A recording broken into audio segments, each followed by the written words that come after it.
Welcome back to Quincy Bowl TV. Thank you so much for joining me again, guys. I appreciate y'all. Please share, subscribe, like, notification bell. Please get the subs up, get the likes up. Thank you so much.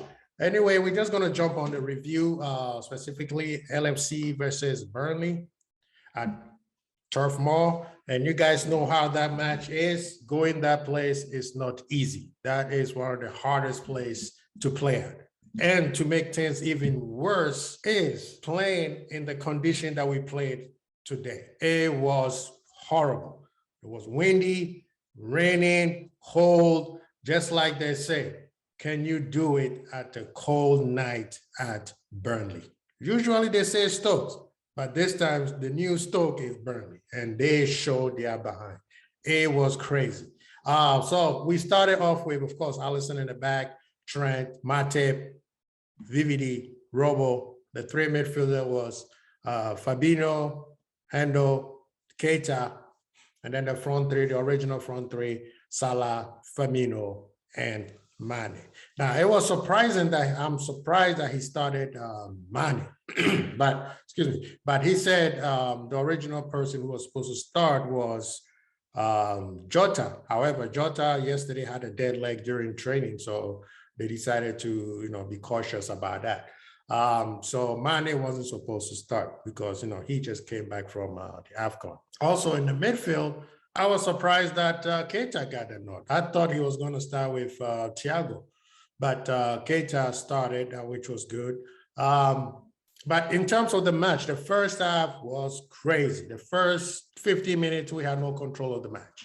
We couldn't pass properly. Our communication in terms of passes was not there. We had no tempo.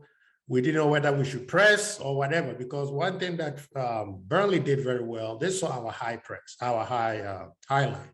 So what they did was every time they get the ball, they did a long ball, trying to catch our defense. Now, and I won't say new, but this in the high line, there's a reason why Klopp plays it, because a team like Burnley, if you push the line too close to the box and they do those long balls, then as soon as the ball hit the ground, they're right there in front of your box. All they need is just a shot. And especially I forgot his name, the striker, he's 6'6". He was taller than Matip and Van Dijk. So he could be a nuisance in front of the ball. Yes, we got two tall people, two strong center backs, but all he needs is just one good drop of the ball on the ground, and then he caused us a lot of problem. In terms of the match, especially the first half, I was not bothered. For some reason, I wasn't worried, or I knew the tactics. I understood, after watching Klopp over and over, I understand why he does the highlight, especially against teams like this, right? All the chances, I've also come to terms that any team that plays Liverpool is going to create chances. The idea is that they're going to put it away. Now, all the chances that they created, I would say 95% of them was offside. Even the ones that the ref didn't blow the whistle, afterwards you could tell it was going to be offside. So I was not really, really worried. The only thing that was concerning me was our final third. Our final pass was not there. That was I think, was getting to me a little bit. Besides that, they didn't have control of the match. Yes, they were hustling. They were playing physically. They were everywhere. This is how they beat. I didn't say they beat ManUre, but they drew with Manchester United. They gave Man City also a tough time. So I was expecting that. But the chances they were creating, the long balls, I wasn't worried, because especially the first 2-3 chances they made, except the Rodriguez one that, okay, he got through, but Alisson was there, and when we have Alisson, there's the reason why Alisson is to me the best goalie in the world. He doesn't need to be doing super save. All he needs to do is that specific save that could cost us a match or cost us some points. And he did that today, because we in the midfield, Henderson, first 15 minutes, he was off. You could tell he was a step or two behind. He wasn't at the races, because he also just came back from an injury. Especially back injuries are the worst. Especially when your back starts to frozen up. It's not good. And you could tell he was struggling. But the thing that Henderson needs to realize, he needs to stop trying the pass that he's trying to always do. Mane is not there yet, so you can't force that into him. They got tall center backs, so they're gonna majority of the time they're gonna get it. Henderson needs to just start playing the match simple. Pressure, get the ball, pass. Pressure, get the ball, pass. And then if you can, cross the ball in. Other than that, don't do anything more, because right now he doesn't have the legs that he used to be. And if he keeps doing this, the fan base is going to turn on him. Already, they're always on his behind after every great thing that he has done for Liverpool, which the fans need to stop that foolishness. But he was a step behind in the front three. And even Fabinho, because of that, it was causing Fabinho a lot of headaches, you know? And I will explain a little bit further with that. Keita was balling today. He knew the ball needed to stay on the ground. So every time he got the ball, he kept the ball, pass, kept the ball, pass, kept it simple, rotate, and then swing it to the other side, you know? Trent was, I didn't know, I don't know why he likes those passes, those long passes. He didn't check to see that the wind was against that. So he didn't need to do that. And maybe he didn't do much of that because of the wind. So he also kept it a little bit safer. His defense was very good today. He didn't bomb too much. He focused on being more defensive than trying to go up top. Robo was doing everything. Today, Robo is one of the man of the match today. He was going back and forth. And I could see why Klopp decided to pick this team, because they are experienced. They play this type of guys for over 4 or 5 years straight. So they understand, you know, making any rash decision because we got new players and we need to rotate. Now, he just played the right people. And everybody played well. You know, I won't give it. Everybody to me played above average. The final third, maybe Firmino, his final third was lacking, and then Henderson, the midfield, in the beginning, he was lacking. But eventually, they caught up. And even you could see Firmino coming back, catching the ball, was able to calm the ball down, especially in the first half. And then, you know, we get a corner kick, bam. Fabinho off a flake from Mane, and then he put the ball in, the goalie saves it, and then, you know, he got the rebound. That was very important, because scoring a goal in the last minute of the first half could demoralize the team, because in their head, our game plan is working. We're going to go in, you know, think about our tactics a little bit, come back in the second half, do more of what we're doing, and then try to make it a goal.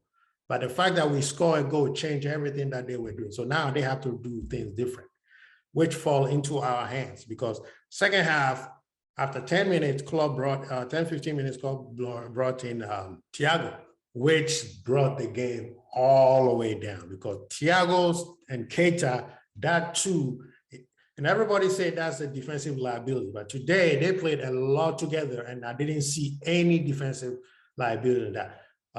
Maybe there was one chance that me got, and then after that, you know, it wasn't. And even that one was a long ball from the left side to, you know, from Trent's side to, you know, middle of the box.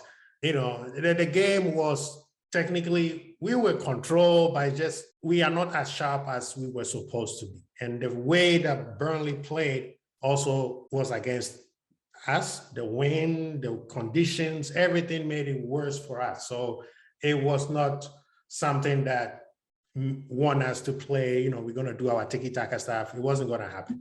However, second half, we controlled the ball. Thiago coming in, Keita doing what Keita was doing. The ball was calm. We were able to move the ball. They had no control. When they get the ball, they hoof it up. When they get the ball, they hoof it up. You know, after their striker got injured, they didn't have any more answers, because now they have to play.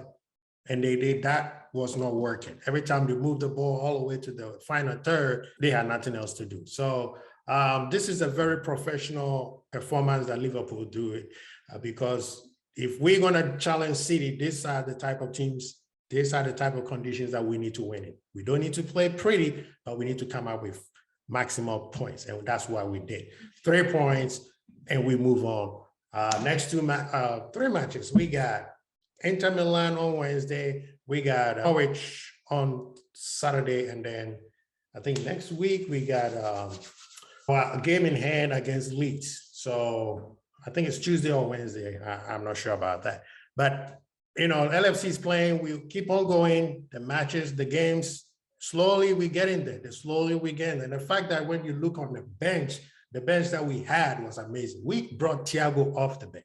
We could have brought Diaz off the bench, but Klopp said Burnley is a special place. He doesn't want to bring Diaz into this type of stuff, and then all of a sudden you mess up his confidence. So it was a wise move. I understand what Klopp was doing. I was not upset with the lineup. I was glad. One point would have hurt me. The fact that we got the 3 points calmed me down. We didn't play the way we played, but we played professionally to get the 3 points. So on and on, we keep, up at rates, we keep going. Other than that, one thing also we have to see, ever since Liverpool hired Claudio Taffarel from Brazil, the Brazil legend, the former goalkeeper, the World Cup winner, he's been calming Alisson. Have you guys realized that? I'm just making sure. Alisson has been very, very, very calm and decisive. He doesn't rush as much as he used to. Even today, when he was rushing, a couple of times he could have rushed, but he stood back and let his center backs take care of the ball. Besides the time, what was it, December 19th, when we played Spurs, he hasn't acted fool like he used to, where he'll bomb rush or do something that'd be like, hey, Alisson, what are you doing? This coach is something special. Yo, watch that space. Alisson is getting better and better. Already where he is now, he's moving up. He's second to the most clean sheet behind his countryman from City. So I think we may have struck a gold here, and I don't see why Klopp wants to leave after setting all these things up. Anyway, we keep on moving. Let's talk about some of the matches that was over the weekend. We had Manchester United and Southampton that kicked off the weekend. Same old stuff. Manchester United scoring first, and then right after second half, team equalized. This is 4 times in a row that they've done this. Southampton is on the team to play with. You saw what they did to City. I'm worried that when we go to when we go to Southampton, what problem they could cause us. But they hustle. They hustle. They don't stop, regardless of what's going on, and they pass the ball very well. Hasselhoff has them playing extremely, extremely well. Manchester United, you guys always blame the owners. It's easy to blame the owners. I've told you guys, very easy to blame the owners. Who are the owners listening to? You got people we heard that Coutinho was going to go to Everton. Do you imagine that Carragher is going to pick up the phone and call John W. Henry or call Warner and tell him, hey, you can't let this person go over there? Or Dalglish is going to call Klopp, or I know he got Klopp's number, but Dalglish is going to call W. Henry and tell him, you cannot have Coutinho go to Everton. That's the problem that Manchester United have right now. And they don't want to talk about that. They want to blame the owners, It's easy to blame the owners. The owners are, yes, we know the owners are a whack job. However, your problem is not the owners. They are half of the problem. The fact that you got too many influences from outside is also a problem. The fact that they gave Ole a new contract, the fact that you let Moyes became the coach, the fact that you brought Ole in, the fact that you can't even get a director of football, and you got these outside influences giving you guys, anyway, your problem is bigger than the owners, and you all need to understand. The owners just give you the check, and they give you a lot of money. You spend over £1 billion and you still whack. I'm telling you, Crystal Palace, Brentford, 0-0. Everton finally, put in some work today. They beat Leeds 3-0. That's amazing, Coleman, Keane, and Gordon put the ball in the net. And I didn't watch much of the match, but what's his name? Van der Beek, talking about Manchester. Van der Beek played pretty much. We played pretty well in that match. Brighton 2-0. Brighton is a problem. City, of course, they put in work. I mean, that match was, oh my goodness. That match should have been off after the first goal. The ref should have called mercy because City was all over the. There was what? At one point, 90% possession. It's crazy. Burnley, Liverpool, of course, we know what happened, 1-0. Newcastle becoming a problem. They becoming like Southampton. I kind of see the Southampton thing. They hustling. And now they are off the bottom 3. I think they are in what? 16th right now, with some gap between Burnley and them. So I think they might save it. They might make this thing safe. Tottenham, what's going on? You got Conte and you still sucks. That does not make any sense to him. Your team is horrible. That team is horrible. I don't know. Wolves can't score goals and they scored 2. Unbelievable. Leicester and West Ham was pretty entertaining match.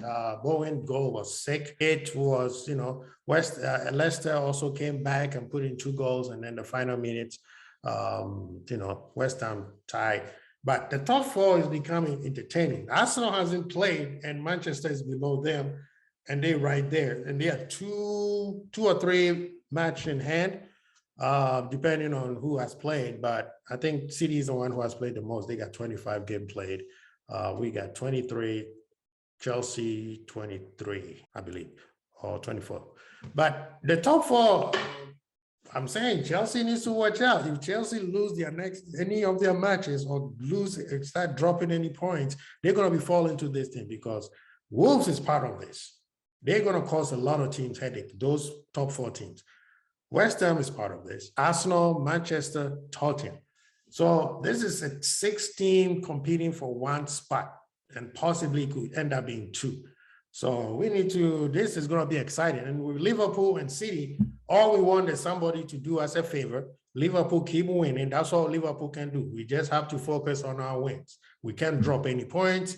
We just have to keep winning until we meet them at Etihad and see where we are. At that, we will decide where the league is going.